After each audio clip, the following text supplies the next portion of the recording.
Bonjour, et bienvenue sur Film Résumé. Aujourd'hui, je vais vous résumer le film intitulé « Quand le temps sur Terre s'arrête pendant 10 ans, tout le monde se fiche sauf un ». Au début du film, une pédopsychiatre interroge une jeune fille nommée Sorin. Sorin devient visiblement nerveuse lorsque la médecin installe une caméra pour enregistrer l'entretien. Elle lui demande de raconter son histoire depuis le début. Sorin commence en disant que sa mère s'est mariée avec Dokien il y a quelques années. Peu après le mariage, sa mère est décédée et depuis, Sorin vit avec Dokien. Il a été affecté à un chantier sur une île isolée appelée Wano, donc ils ont dû déménager sur l'île. Depuis la mort de sa mère, Sorin n'a jamais été vraiment heureuse. Elle ne parle pas beaucoup et n'apprécie pas son beau-père. Elle est inscrite dans une nouvelle école sur l'île où elle a l'occasion de se faire beaucoup d'amis, mais même là, elle préfère rester seule. Son beau-père doit travailler de nuit en tant que chef de chantier de tunnel.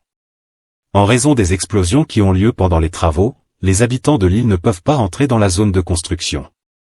Un soir, Sorin consulte son téléphone et lit des commentaires sur son blog au sujet d'un trou de verre. Quand sa mère est morte, Sorin a voulu fuir le monde, et en cherchant des moyens de le faire, elle a commencé à s'intéresser aux trous de verre, aux êtres surnaturels, et ainsi de suite. Elle parle à des gens sur Internet de ces sujets, même sur l'ordinateur de l'école. Elle laisse accidentellement son ordinateur ouvert, ce qui permet à ses camarades de lire ses commentaires et de se moquer d'elle. En rentrant chez elle, Sorin rencontre un garçon nommé Sungmin qui vit dans un orphelinat. Sungmin se présente et essaie de devenir ami avec Sorin, mais elle l'ignore. Le lendemain, à midi, Sorin tombe sur Sungmin et ses amis en train de parler de son blog sur le trou de verre. Sungmin affirme être entré dans une autre dimension après l'avoir lu. Ce jour-là, Sungmin la suit alors qu'elle rentre chez elle. Quand elle l'interpelle, il lui dit qu'il croit tout ce qu'elle a écrit sur le blog. Grâce à leur intérêt commun pour les phénomènes surnaturels, ils deviennent amis. Sorin a développé son propre alphabet pour communiquer secrètement avec Sungmin. Il commence à l'utiliser quotidiennement pour se laisser des messages dans le journal de Sorin.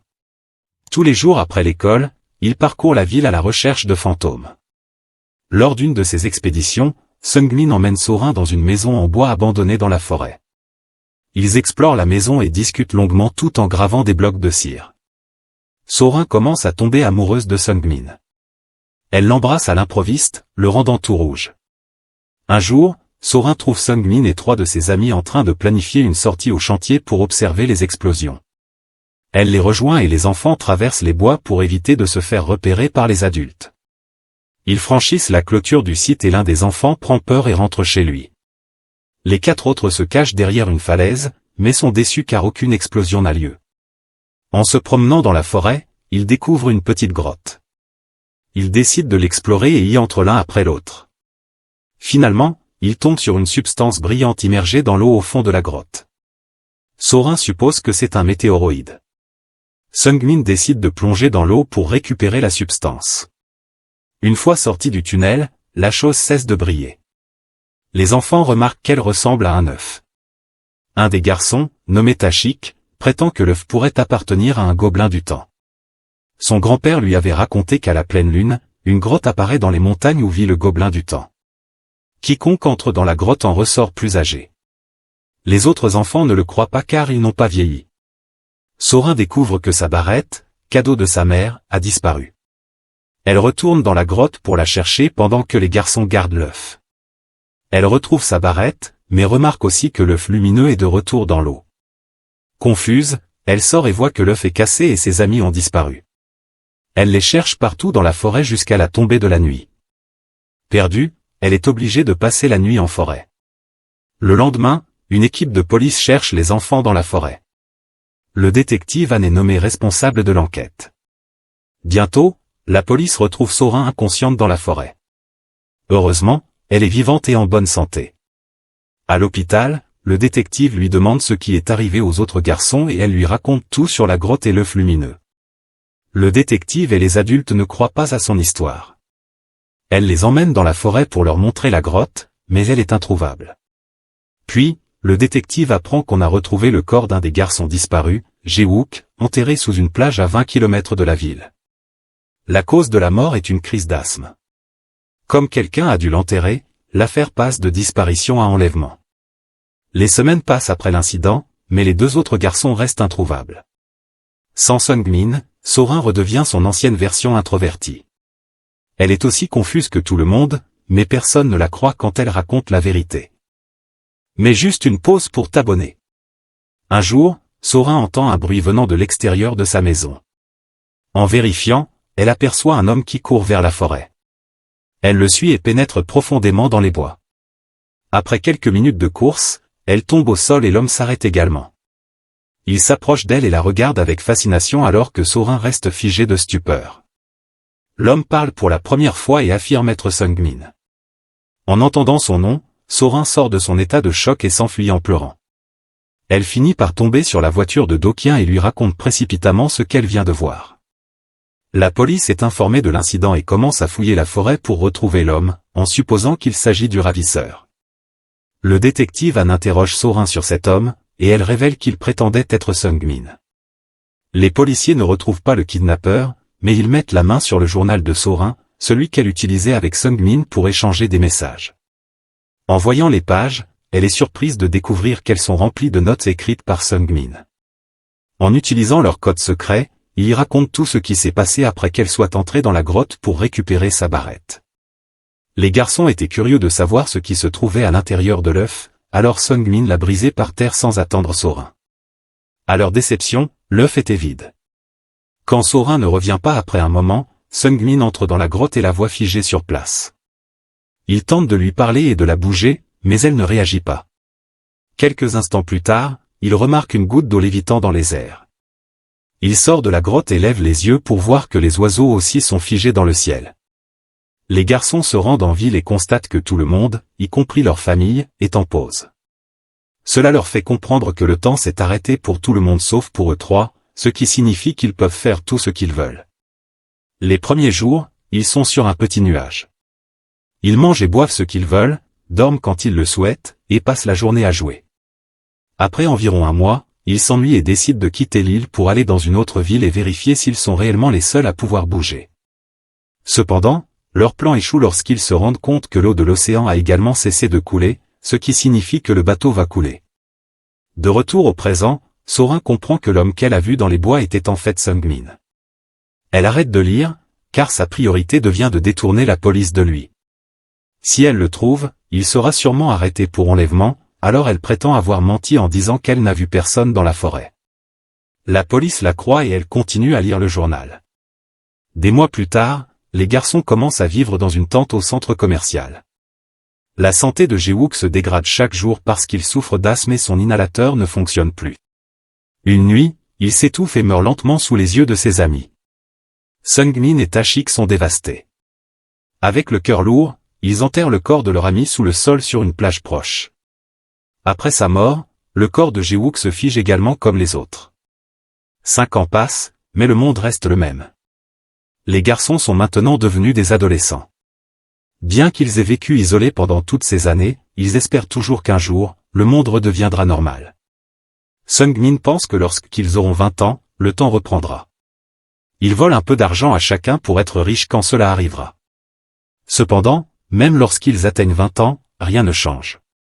Ils commencent peu à peu à perdre espoir et s'installent dans la maison en bois de la forêt. Un jour, l'isolement finit par avoir raison de Sung-min, il crie et hurle pour que tout s'arrête.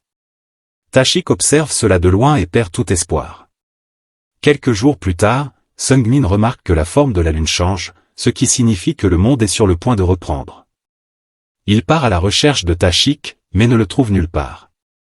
Il le cherche partout sur l'île et finit par arriver à une falaise. Là, il découvre les vêtements de Tae-shik sur le sol et comprend que son ami a sauté.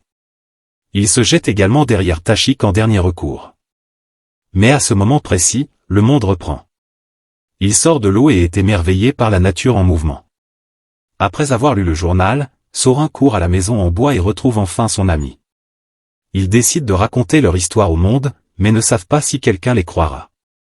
Pendant ce temps, des images de vidéosurveillance montrent à la police que Sung-min se trouve dans les bois. Ils pensent que c'est le ravisseur. La nuit, Sung-min vient dans la chambre de Sorin pour trouver du réconfort. Après avoir vécu seul pendant si longtemps, il a peur de se faire du mal pour se débarrasser de la douleur.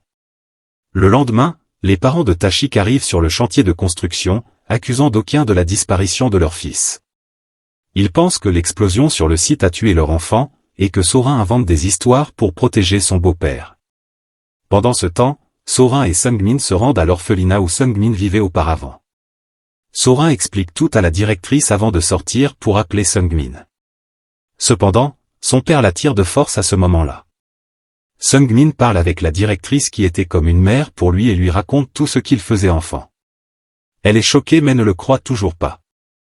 Do-kyun enferme Sorin dans sa chambre le soir, mais Seung-min entre par la porte arrière et la libère. Il s'enfuit de la maison pour décider de la suite à donner à leur situation. Sorin se souvient d'avoir vu un second œuf dans la grotte et propose de l'utiliser pour revenir en tant qu'adulte et prouver que Seung-min est innocent. Cependant, Seung-min refuse, sachant combien il est difficile de vivre en isolement. Il préfère être accusé de kidnapping plutôt que de la laisser subir ce qu'il a ressenti pendant toutes ces années. N'oublie pas de t'abonner. Do-kyun se rend compte que sa fille a disparu et devine qu'elle est allée à la cabane après avoir trouvé une photo d'elle et de Seung-min sur son téléphone. Il s'y rend de nuit, attaque Seung-min et tente de ramener Sorin chez eux. Mais Seung-min le met hors de combat et s'enfuit avec elle. Le lendemain, la police enquête sur la cabane et pense que le ravisseur manipule Sorin en lui faisant croire qu'il est Seung-min. La disparition de Sorin fait les gros titres et la police finit par retrouver les deux. Une poursuite s'ensuit, mais Sorin se rend pour sauver Seung-min. Avant de se séparer, elle lui demande de la retrouver à la grotte. Le détective An essaie de faire comprendre à Sorin que le ravisseur lui ment, mais elle ne le croit pas. Elle demande à aller aux toilettes et en profite pour s'enfuir vers la grotte. Elle en sort le lumineux et le tend à Seung-min, mais il refuse de le lui rendre car il ne veut pas qu'elle l'utilise. Seung-min est sur le point de se rendre et de prendre la responsabilité de la mort de ses amis. Il s'enfuit dans les bois avec Sorin à sa poursuite, suivi par la police. Ils finissent au bord d'une falaise. Un officier attrape Seung-min et pousse accidentellement Sorin hors de la falaise. Le détective essaie de l'aider, mais ils se retrouvent tous les deux suspendus au bord. Seung-min tente de les sauver, mais avant de pouvoir y parvenir, ils tombent tous les deux. Pour les sauver, Seung-min casse l'œuf à nouveau et arrête le temps. Et si tu partages ce résumé avec tes amis? Lorsque Sorin se réveille quelques secondes plus tard, elle est sur une plage avec le détective. Elle réalise ce que Seung-min vient de faire. Bien que cela n'ait duré qu'un instant pour elle, pour Seung-min, cela a dû représenter une autre décennie. Elle est ensuite ramenée chez elle. Pendant le dîner, elle s'excuse auprès de son père pour tout ce qu'elle a fait et l'appelle « papa » pour la première fois. Le détective vient s'enquérir de la façon dont ils ont survécu à la chute. Sorin ne répond pas, mais il comprend qu'elle disait la vérité depuis le début. Il lui suggère de faire une fausse déclaration aux médias et de dire que le ravisseur l'avait manipulée. Ainsi, les personnes l'accusant d'avoir tué ses amis avec le ravisseur seraient démenties. Sorin termine enfin de raconter son histoire à la psychiatre, qui est stupéfaite après avoir tout entendu et veut en faire un livre. Quelques mois plus tard, Sorin déménage dans une autre ville pour aller au lycée. Avant de partir, elle rencontre la psychiatre qui lui remet le livre qu'elle a publié. En route pour prendre le ferry, Sorin aperçoit Seung-min par la fenêtre de sa voiture et court le retrouver, mais ne trouve personne. Un peu plus tard, les deux se rencontrent sur le pont. Le film se termine alors qu'ils se regardent. Abonnez-vous pour plus de vidéos comme celle-ci, activez les notifications et laissez un like pour soutenir la chaîne. Merci d'avoir regardé Film Résumé.